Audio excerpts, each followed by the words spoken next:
नमस्कार। जय हिंद साथियों। आपने देखा होगा कि भारतीय जनता पार्टी जो भी कामों करती है, जो भी चीज़ें वो लाती है, हेल्थ कहो या कोई भी चीज़ लाती हो जो जनता के कार्यों से रिलेटेड होता है, तो उसका प्रोपोगेंडा जो है बहुत ज़्यादा पीटा जाता है। अब उनकी सरकार चाहे जहाँ भी हो, चाहे यूपी में हो, चाहे हरियाणा में, चाहे अभी मैक्सिमम राज्यों में उन्हीं की सरकार है, और प्रोपोगेंडा खूब बाकायदा पीटा जाता है। तो मैं इन सब चीज़ों की जो कंपैरिजन करूँगा कि आखिर अखिलेश यादव के कार्यों में और योगी आदित्यनाथ के कार्यों में, जिसका डाटा ये मेरे पास है, ये है आरबीआई ने अपना हैंडबुक रिलीज करती है, जो कि इंडियन स्टेट्स पे कंपैरिजन करती है कि मतलब पिछली सरकारें बेहतर थी या अभी करंट की सरकार बेहतर है। तो कंपैरिजन में देखिए कितना झोल हुआ है और रियलिटी क्या है और आपको मीडिया पे क्या दिखाई जाती हैं और वास्तव में क्या होती हैं, मैं इन सब चीज़ों को आपको बताऊँगा। तो सबसे पहले अखिलेश यादव, आरबीआई ने हैंडबुक रिलीज़ किया। उन्होंने अखिलेश यादव के 2012 से लेकर 2017 तक के कार्यों का बाकायदा निरीक्षण किया। उसके बाद आरबीआई ने योगी आदित्यनाथ जी के कार्यों का निरीक्षण किया 2017 से लेकर 2022 तक के कार्यों का। उन्होंने कंपैरिजन किया कि आखिर योगी आदित्यनाथ की सरकारों में एग्रीकल्चर, इंडस्ट्रीज, कारपोरेशन और अदर सर्विस सेक्टर्स और जो अदर हेल्थ सेक्टर हैं वो कैसे थे, और अभी करंट में योगी आदित्यनाथ की सरकार में कैसे हैं। तो लेकिन जो चीज़ें निकल के आई हैं वो काफ़ी हैरान करने वाली हैं कि मतलब मीडिया पे या ट्विटर वगैरह पे आप देखेंगे तो योगी आदित्यनाथ जी है, अपनी सरकार की इतनी वाहवाही लूटते हैं या इतना अजीब तरीके से रिप्रेजेंट करने की कोशिश होती है उत्तर प्रदेश को कि हम उसका कंपैरिजन नहीं कर सकते। लेकिन रियलिटी देखिए क्या निकल के आई है। सबसे पहले हम कंपैरिजन करते हैं एग्रीकल्चर का, ठीक है। तो एग्रीकल्चर में जो है अखिलेश यादव की जो सरकार थी तो उस टाइम एग्रीकल्चर का ग्रोथ रेट था 2.5%। योगी आदित्यनाथ का इसमें थोड़ा सा बेहतर है, 4.7% के आसपास उनका रिपोर्ट है। तो एग्रीकल्चर सेक्टर तो मान लीजिए ठीक ठाक है कि इन्होंने थोड़ा सा ग्रो किया है, लेकिन और सेक्टर में कितना धांधली होती है, कितनी धांधलेबाजी होती है, हम आपको करके दिखाते हैं। सबसे पहले हम आपको दिखाते हैं अखिलेश यादव के मैन्युफैक्चरिंग यूनिट की, कि अखिलेश यादव की जब सरकार 2012 से लेकर 2017 में थी तो उत्तर प्रदेश में मैन्युफैक्चरिंग, चीज़ों की मैन्युफैक्चरिंग कितने अधिक मात्रा में होती थी और अभी भी उसकी क्या स्थिति बनी है, क्या रियलिटी है, चलिए हम आपको ये बताते हैं। तो आपको बता दें 2012 से लेकर 2017 तक में जो आरबीआई ने अपना हैंडबुक रिलीज़ किया उसमें ये डाटा दिखाया गया है कि अखिलेश यादव में जो ग्रोथ रेट थी मैन्युफैक्चरिंग की वो 14.6% के आसपास थी। वहीं जब उसने योगी आदित्यनाथ के 2017 से लेकर 2022 तक के कार्यों का कंपैरिजन पाया तो वो देखा काफ़ी हैरान करने वाला था। वो आया -1.6% के आसपास। मतलब कि ये जो थे ये पूरी तरीके से जो है मैन्युफैक्चरिंग यूनिट को, जितनी भी मैन्युफैक्चरिंग यूनिट थी ये पूरी तरीके से इसको समाप्त कर दिए हैं। ये 2000 मैं योगी आदित्यनाथ के 2017 से लेकर 2022 तक का डाटा बता रहा हूँ कि मैन्युफैक्चरिंग यूनिट जो है पूरी तरीके से समाप्त कर दिए हैं। और आप देखेंगे टीवी मीडिया पे या सोशल मीडिया पे दिखाया जाता है कि यहाँ के व्यापारी आ रहे हैं, यहाँ के बड़े बड़े बिजनेसमैन आ रहे हैं, 3-4 लाख करोड़ रुपया यहाँ निवेश हो रहा है, 5 लाख करोड़ रुपया वहाँ निवेश हो रहा है। लेकिन रियलिटी क्या होती है इन सब चीज़ों की रियलिटी जो है एकदम जीरो होती है।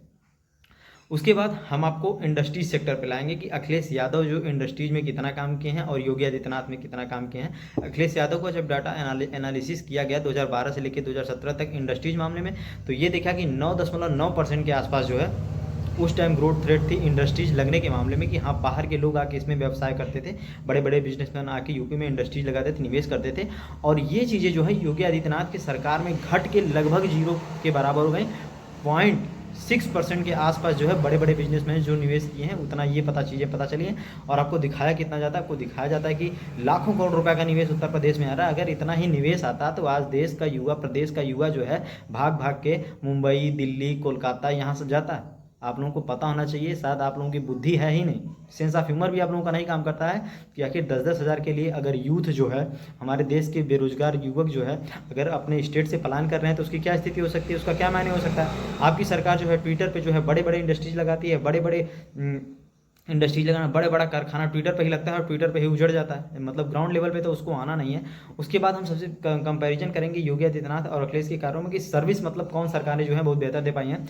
तो सर्विस के मामले में जो है, सर्विस के मामले में भी जो है अखिलेश यादव की सरकार योगी आदित्यनाथ की सरकार से लाख गुना बेहतर थी।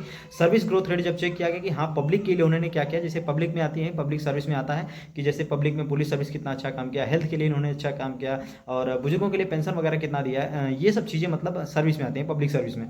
तो ये सब भी चीज़ें जो देखी गई, तो इनका ग्रोथ रेट जो था 7.3% अखिलेश यादव की सरकार में था।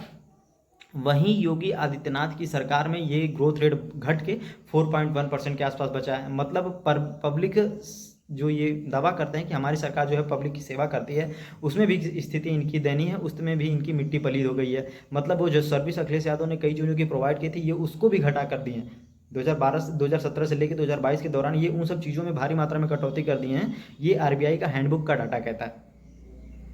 ठीक है, मैं कोई फेक न्यूज़ नहीं फैला रहा हूँ, ना ही मुझे किसी पार्टी से मिलता है फंडिंग कि हाँ तुम इनका प्रचार करो, लेकिन रियलिटी देखिए, मैं कट्टर समर्थक था बीजेपी का, लेकिन बाद में चीज़ें समझ में आने लगी कितना झोल फैलाया जाता है, कितना अभी 6-7 महीना में मैं अपने आप को एनालिसिस किया हूँ, मैं अपने आप को पाया हूँ कि हाँ कितना मतलब प्रोपोगेंडा फैला जाता है टीवी मीडिया वगैरह पे। और कोई सरकार अच्छा काम करती है, अगर वो जनता के बीचों में नहीं पहुँच पा रही है, तो कई लोग ट्विटर पे ही अपना सब कुछ, अरबों खरबों का व्यापार, अरबों खरबों नौकरियाँ, अरबों खरबों ज्वाइनिंग लेटर्स, ये सब ट्विटर पर ही दिया जाने लगता है। और फिर हम आते हैं योगी आदित्यनाथ और अखिलेश आदित्यनाथ की सरकार में कंपैरिजन करने में, कि ये कि आखिर अखिलेश यादव की सरकार ने अच्छा कंस्ट्रक्शन वर्क किया या योगी आदित्यनाथ की सरकार में।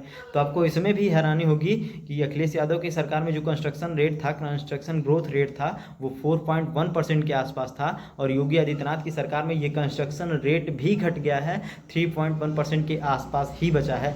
दावा तो बड़ा बड़ा होता है, मैक्सिमम चीज़ें यूपी में जो है सेंट्रल गवर्नमेंट की चल रही हैं, स्टेट गवर्नमेंट का पता नहीं है कौन सा योजनाएं लाते हैं और कौन सी नहीं लाते हैं। लेकिन प्रोपोगेंडा अगर फैलाना हो टीवी वगैरह पे, तो ये जम के फैलाते हैं कि हमारी सरकारें ये कर रही हैं, हमारी सरकारें वो कर रही हैं। लेकिन आपको पता होगा कि मैक्सिमम से मैक्सिमम सरकार चीज़ों में अखिलेश यादव की सरकारों ने जो है बहुत अच्छा काम किया। आप रोजगार में ले लीजिए, हेल्थ में ले लीजिए, एम्बुलेंस सेवा ले लीजिए, पुलिसिंग को अच्छा बनाने में काम कर लीजिए, जो चीज़ें अखिलेश यादव ने कर ली, इंडस्ट्रीज लगाने के मामले में आप देख ही लिए कि आखिर ग्रोथ रेट कितना है। तो अखिलेश यादव का कोई कंपेरिजन नहीं। आप किसी को ट्विटर मीडिया पे भद्दा भद्दा चीज़ें लिख के, सोशल मीडिया पे या गोदी मीडिया को कम खरीद के किसी के खिलाफ गंदी चीज़ें चलवा सकते हैं, लेकिन काम आप ऐसे नहीं कर सकते। आपको बता दें, आरबीआई जो डाटा रिलीज करती है, अपना हैंडबुक रिलीज करती है, वो ऐसे फेक तो फैलाएगी नहीं, क्योंकि आरबीआई यूपी नहीं, इंडिया की एक ट्रस्टेबल संस्था है, कोई फेक डाटा तो है नहीं। ये सब चीज़ें आप जाके पता कर सकते हैं, आरबीआई हैंडबुक के डाटा पे वो स्टेट्स के कंपैरिजन करती है। और जब अखिलेश यादव और योगी आदित्यनाथ के कामों में तुलना की गई, तो सोचिए क्या स्थिति बनी है, और आपको दिखाया क्या जाता है, परोसा क्या जाता है। तो आप जब भी रहें, आप यूथ होने के नाते, तो आप चीज़ों को एनालिसिस करें, कभी धर्म के पीछे ना भागें, कभी मजहब के पीछे ना भागें, चीज़ों को सही देखें। अगर कोई चीज़ें सही हैं तो सही समर्थन करें, और कोई चीज़ें गलत है तो गलत उसका विरोध करें। आपको किसी की पार्टीबाजी करने की ज़रूरत नहीं है, लेकिन हाँ, अगर कोई काम अच्छा कर रहा है या पिछले सरकारों में अच्छा किया था, तो आप उनको समर्थन करके उन्हें पुनः वापस लाने की प्रक्रिया में अपना सहयोग जरूर प्रदान करें। धन्यवाद।